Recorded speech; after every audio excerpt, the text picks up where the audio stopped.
back to the Fox Robbins Business Show. Great to have you back again. We're going to talk today about starting a business. Again, we have to. That subject is, in some ways, it's very easy to talk about. In other ways, it's very complex. So we're going to try to, cut between the two.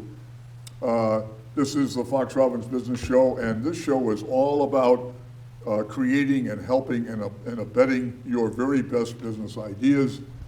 And I'm co-host Bill Fox. The other co-host is the portentous, the provocative, the entertaining, and ever-engaging Coach Robbins. Mr. Bill, how are you? Coach, You got a lot of adjectives that thing. Coach, we're really going to test you today. We're going to put the pressure on you. We're not just going to talk about, all the various alternatives. We're going to make recommendations the best we can. Just do this. It isn't, but starting a business is not a one-size-fits-all. There's not, there's a lot of depends. It depends on this, it depends on that. It does. So we're going to try to cut through that some. We're not going to use the depends excuse. We're going to put the pressure on Coach today and try to nail them down and make some recommendations that you can really sink your teeth into. And Coach, we're going to get going, with the what is called the structuring of the business. And you say, so many people say, well, I'm going to start a business. Should I be a sole proprietor, partner, LLC, SCorp, SCorp? Coach, cut through the fog. What's the deal here? You're starting a business. What would you do? If I am concerned about liability issues, I will not do a sole proprietorship. I will not do a partnership. I will either do an S-Corp or an LLC. Now, the difference between an S-Corp and an LLC, both of which give you some liability umbrella protection, the real difference between the two is financial. In my opinion, your lawyer doesn't make that decision for you. Your accountant makes that decision. That you want more flexibility, then you probably will want to do it with an LLC. You want great liability umbrella. S-Corps have been around for corporate structures have been around for hundreds of years. Then an S-Corp could be the one for you. But it's all about liability. Okay. Let me ask you this. What about where to incorporate? And you read things in the newspaper, in books, on the internet, at seminar. You get all this stuff coming at you. One thing that jumps out at me, Coach, that you hear, you form a corporation in Delaware, whatever that is.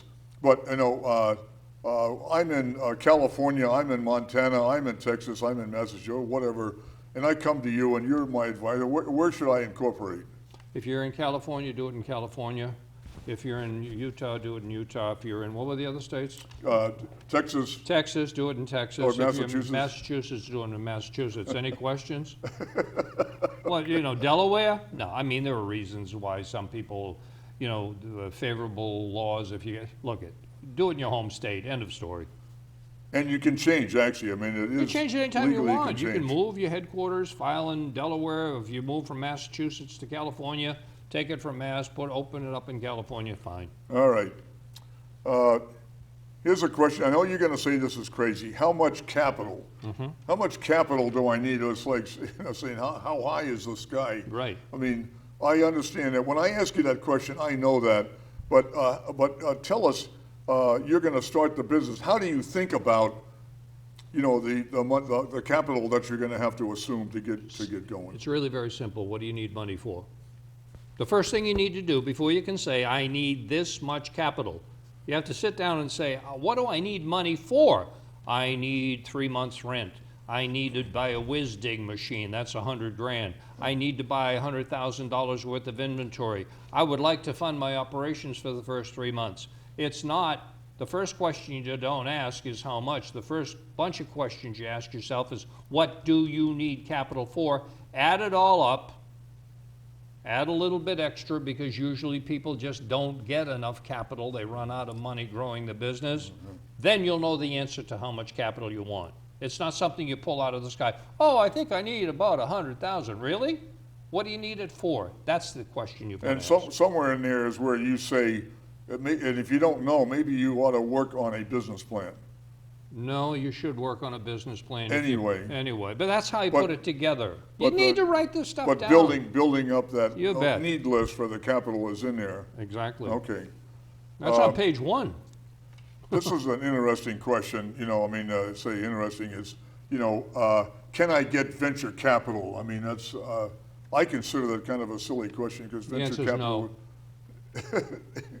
Tell them. You asked me to cut to the chase. I'm telling you, you know what? You're not even a candidate for venture capital until you've got proof of concept. We're talking about some big venture capitalists put in 10, 20 million bucks. They're not about to look at your startup and say, hey, I think you got a great idea. Let me give you 20 million. No. You have grown the business. You're doing 5 million. You have an ability to go to 100 million and scale the hell out of it. Then you can look for venture capital. Not until. Here's a question for you, Coach. Should all prospective angels and/or VC investors sign non-disclosure agreements called NDAs to protect my ideas? They won't. They won't sign it.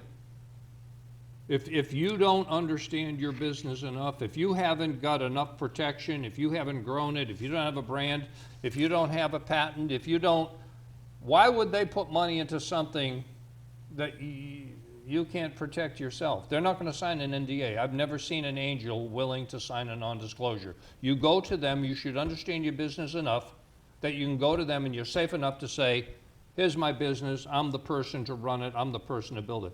They will not sign NDAs. Don't ask. Okay. Speaking of which, I started a company, particularly thinking here about the LLC, the SCorp, SCorp type of thing. Is it's shares of ownership involved? Yeah, equity. How much? This question to you: how much dilution in share ownership should I give up to my investors? As little as possible. All depends on how much money they're putting in. Yeah. All depends on pre-money valuation, post-money valuation. I mean, naturally, you'd like to get the most money and give up the least percentage of share of the business. There's no one answer to that question. It all depends. I'm sorry, that's what it depends on. But the answer to how much, as little as you have to get somebody in. But if you don't give up something, I mean, do you want to own 100% of nothing, or 70% of something huge, or 40% of something huge? Yeah. Okay. I believe I read someplace that the original founders of a business, once they go public or once they get sold, once the company gets flipped, No. they wind up with something like 18% of the stock. The angels and the VCs own the majority of it. But you know what? I'd rather have 18% of $100 million than 100% of 50 grand. Yeah. It's just that simple. There's two numbers to the formula. Actually, I was thinking that a popular show on TV, Shark Tank, Yeah. That would be a no-brainer, easy way to hear discussion about that on that TV show. Those investors that the business people are talking to, the lineup of investors, they talk about how much ownership they are you going want. to give me, But there's no... and you can hear that Yeah. discussed back and forth and And you get should. an idea. You should watch it and get a rough idea, but there's no set formula to it. There are rules, there are parameters beyond which they won't go. Right. But you know what, if you say I think it's a show. It's a TV show. Right. All right? Don't ever forget that. It's got to have showmanship to it or nobody's going to watch the damn thing. Right. And they're going to have some duds on there and they're going to have some great businesses and it's, hey, I'll give you $100,000 for 30% of the business. I'm going to, the entrepreneur says, I want $100,000 for 10% of my business. And they say at the beginning of the show, and if you're not going to get it any other way and blah, blah, blah. No, this is a negotiation. And Mark Cuban says, I'll give you 100 grand, but I want 30%. Would you do it for 25? Yes, no. I mean, it's a negotiation like Right. anything else. It And you does can- have some reasonability to what he's going to give you. He's not stupid, that's for sure. Well, you can get a feel by watching. You get it. a good It's- feel by watching it. And people should do their homework and watch that show and watch The Profit. with Marcus Lemonis. And you know what's amazing to me? There are about 3 other shows, Cleveland, there's 2 or 3 new shows coming on the air that are dealing with just this subject. People, the 2 Texas billionaires, billionaires that are investing in businesses.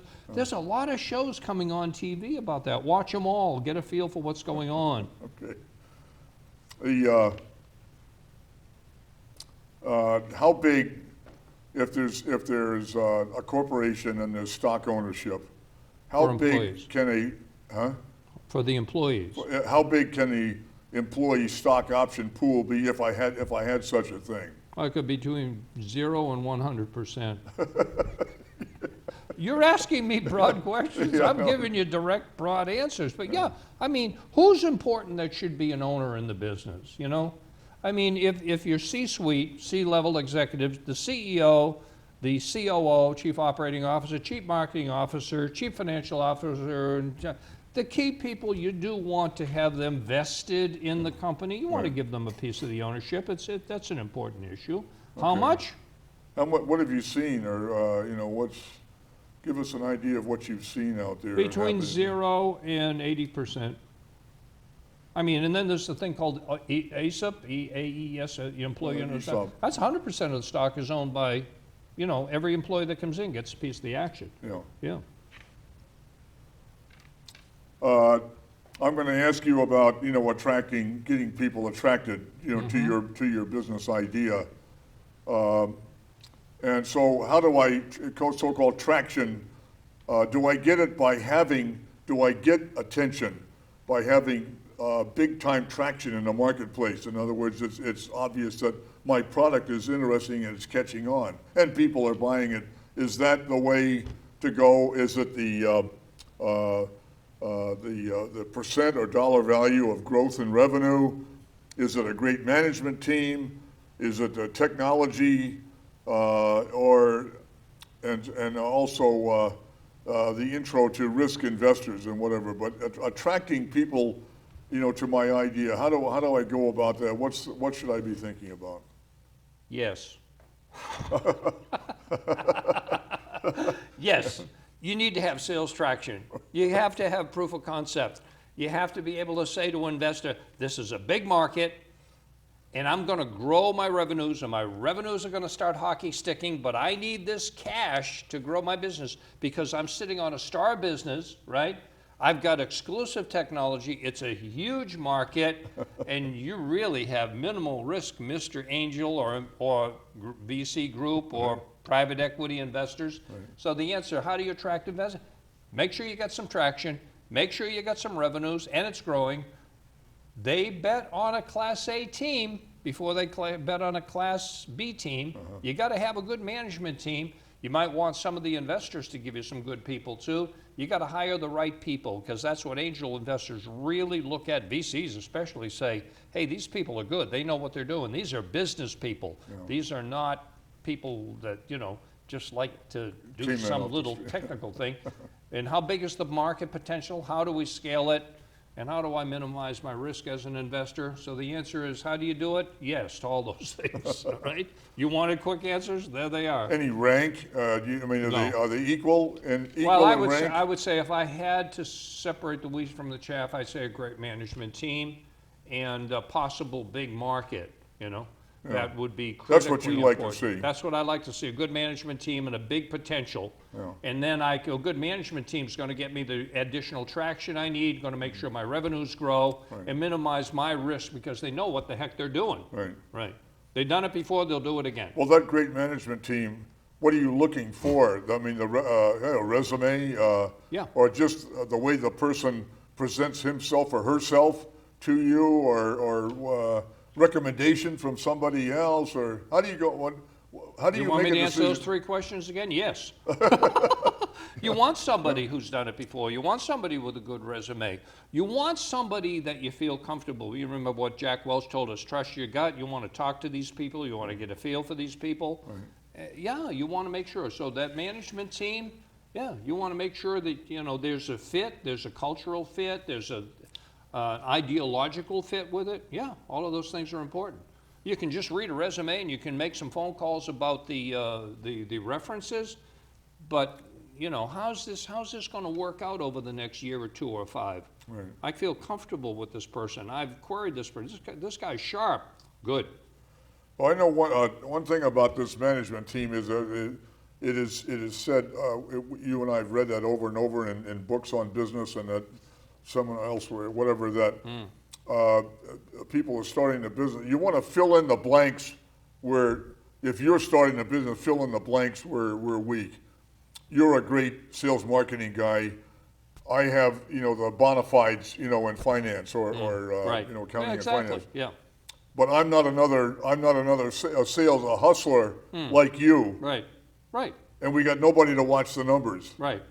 You better have. or nobody, you know, for administration. You Yeah. know, administration. That sounds boring, but by God, that's important when you're running Critically a business. important. You Administration. can't manage what you don't measure. And so forth. But yeah, you got strengths. You identify strengths in the company. You identify weaknesses, mitigate those weaknesses, Yeah. hire the people you need to hire, and then plan, organize staff, lead and control management issues, make sure things are running right, and you're on your way to a successful business. Because the reason we say a great management team, you're going to go down roads, there is a dead end, and that management team's going to have to make some good decisions together.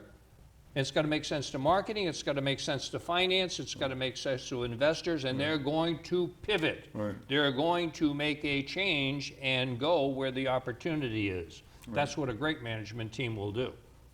Well, I had I was doing some work for a company.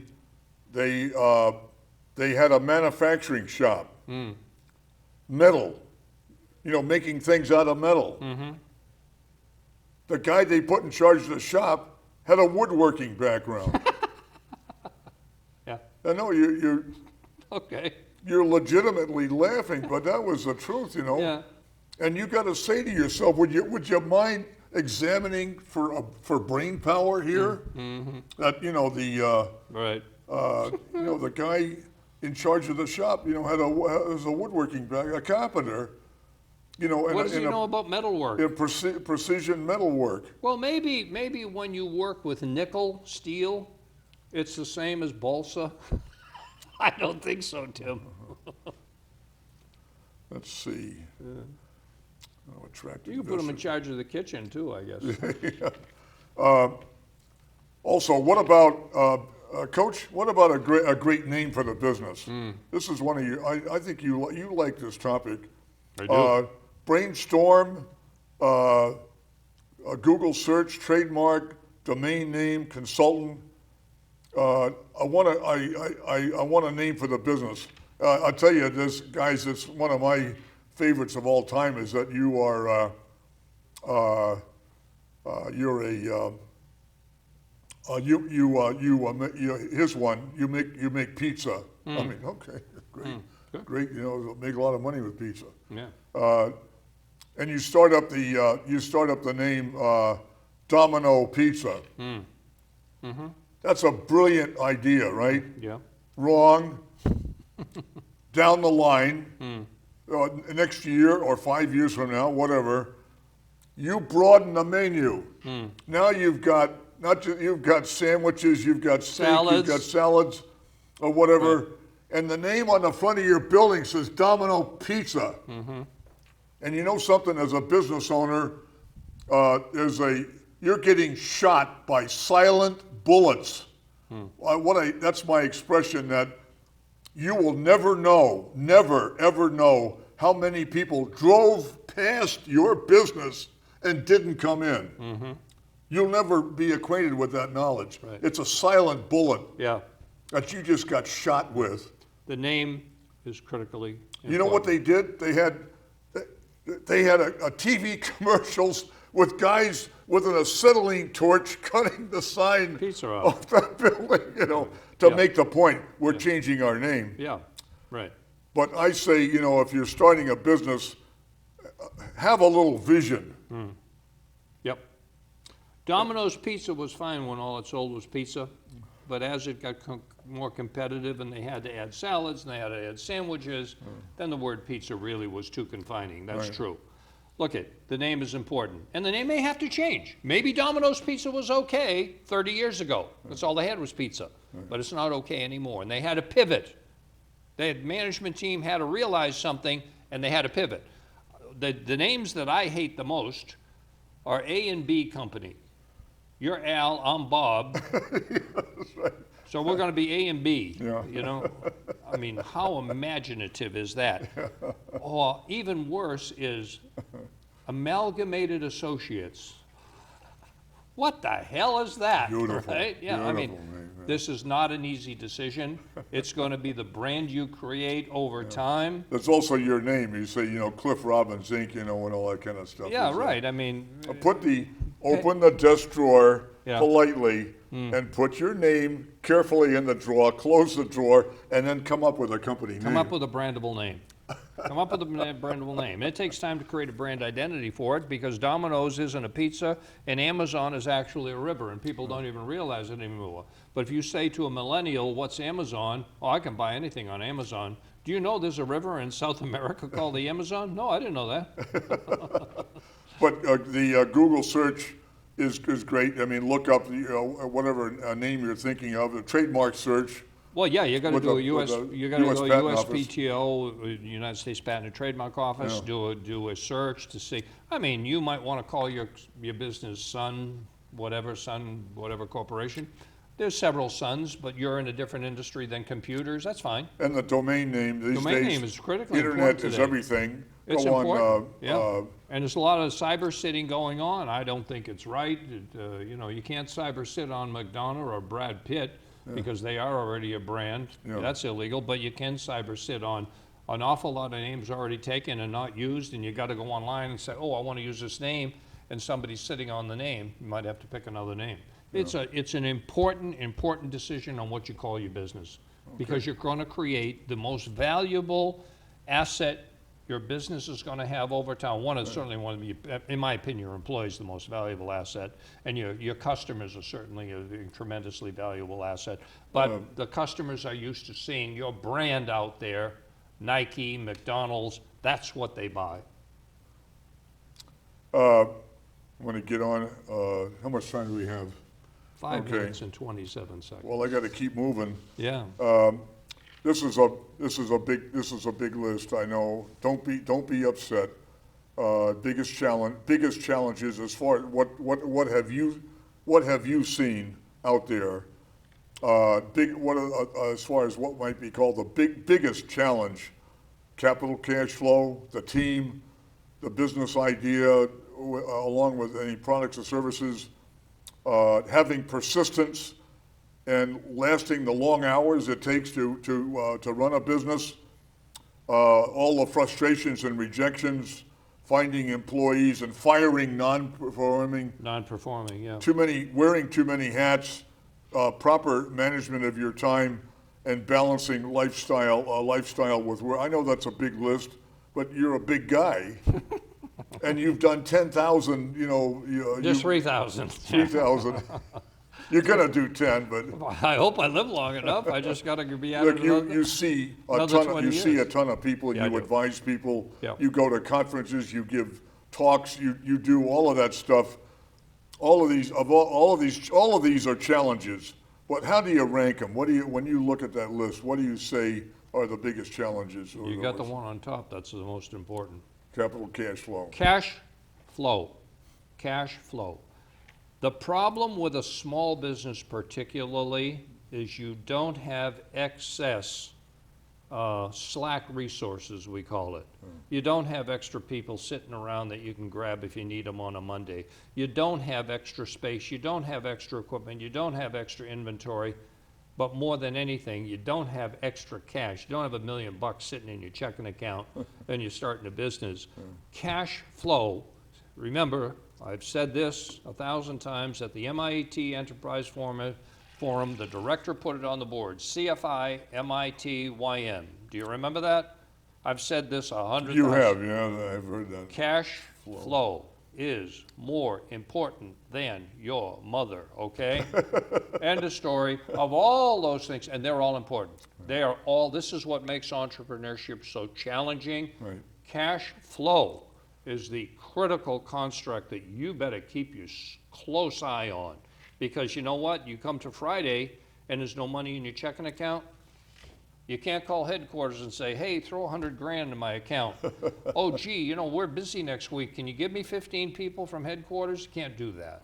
Cash flow, number Okay. one. And the last slide I'm going to throw at you is what kind of business? Is it something that matches your passion? This word passion, I don't know if it's it's used a lot these days. You got to have, you know, passion, but you really have to have your heart in what you're doing. Better, yeah. Not like I'm kind of tepid and I'm thinking about it and I'm going to give it a I'm try. just doing it to make a You living. better be ready with lots of this, you know, involved.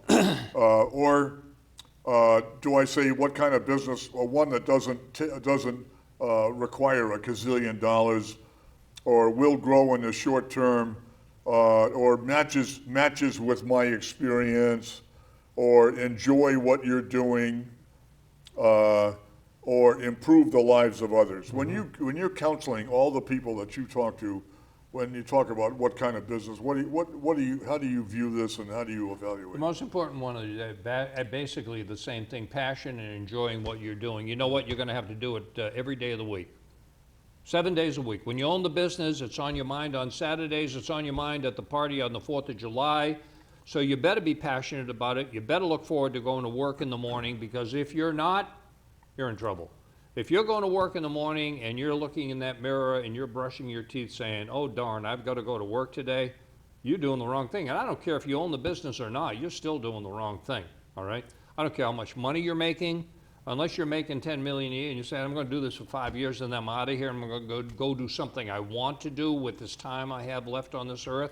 You better have passion about what you're doing, whether you own the business, especially if you own the business, because it's your name on the loan document. You better be passionate about it and willing to devote everything you need to devote to get it done. Right. Okay.